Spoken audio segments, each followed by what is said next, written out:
Hi, and welcome to my channel. So today I'm going to be talking about 4 things that I wish I knew as a beginner teacher. Now, these revelations came from years of working in the education field in different aspects, from becoming a principal to working as a supervisor for student teachers and working with college students, and then just working with my own kids, right? Like, as a parent, I'm always with my kids and I'm always like doing trial and error and seeing what works and what doesn't. And so these revelations came as an accumulation of all of those experiences, and it came down to 4 main ones. The first one is that kids don't need that much homework. Some reinforcement is beneficial, especially with things like math or even reading or a concept that you really want your students to learn. But kids spend a lot of time at school already, and they definitely don't need busy work at home. And so when I'm talking about busy work, I'm talking about those spelling activities where perhaps students are writing one word multiple times, or where they're just having to write 20 words in a sentence. Activities like that really don't have much research backed by it. Actually, there is research that shows that those things aren't beneficial and they don't help the students learn. So, think about when you're giving your students homework, think about how will this actually benefit them to reinforce what we've done in class.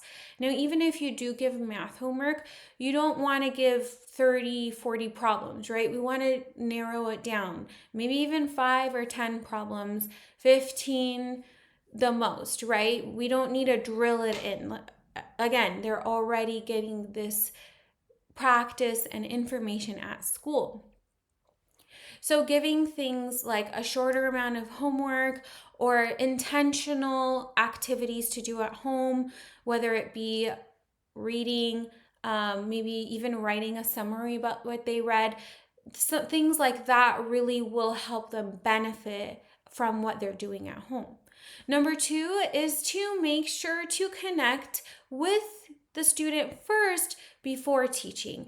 This helps with behavior and engagement, and if the students feel like they're connected with you, they're more likely going to follow your lead, right? So when there's a mutual respect and that connectedness in the classroom, students feel like a stronger relationship with you, and they want to do well, right? They want to do well in the class. When they see that you respect them, you connect, you're making that effort, it really does go a long way. So this doesn't have to take too much time, right? When I was a teacher, I would greet every single student in the morning. I would stand by the door and I would say, "Good morning, Sam. Good morning, Clara." I would say good morning and their name and look them in the eye. And that one little bit of connection really did make a difference. Now, on a deeper level, you can have something like I like to call as 2-minute intervention. So make it a point where maybe every day you make a connection with 1 or 2 students, where you talk to them for maybe even 2 minutes, where you're just like, "How was your day? How's your grandma doing? Are you excited about your upcoming trip?" Just really things that don't have to do with school, but just wanting to get to know them. So instilling little bits of that kind of connectiveness with your students really will go a long way. Number 3 is to remember that the student's well being comes first before learning.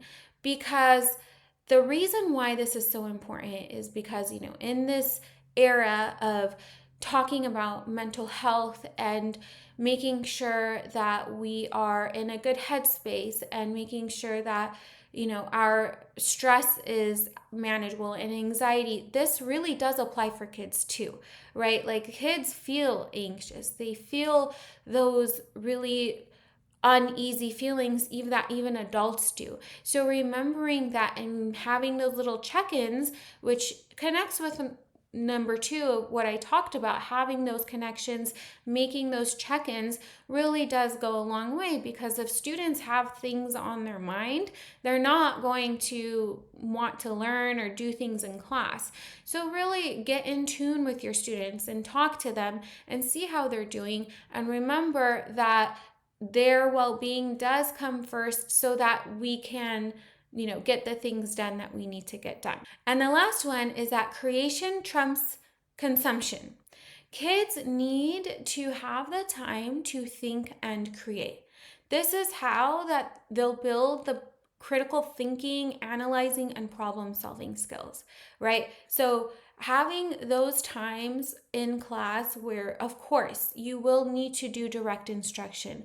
In fact, research backs direct instruction to a certain extent. They say that there is direct instruction needed, and students do learn very well that way. However, we can't overdo it, right? So having it be intentional, a shorter window frame, maybe 10 to 20 minutes depending on the content, and then have the students create, or have the students be hands-on, or have the students discuss what they've learned with their peers. So having that in mind, where as much as we can give the opportunity for our students to create instead of just consuming most of the day. I hope this helps, and I would love to hear one thing that you have learned through your teaching that you wish you would have known as a beginner teacher, and maybe this can help new teachers. Thank you so much for watching today, and I'll catch you next time.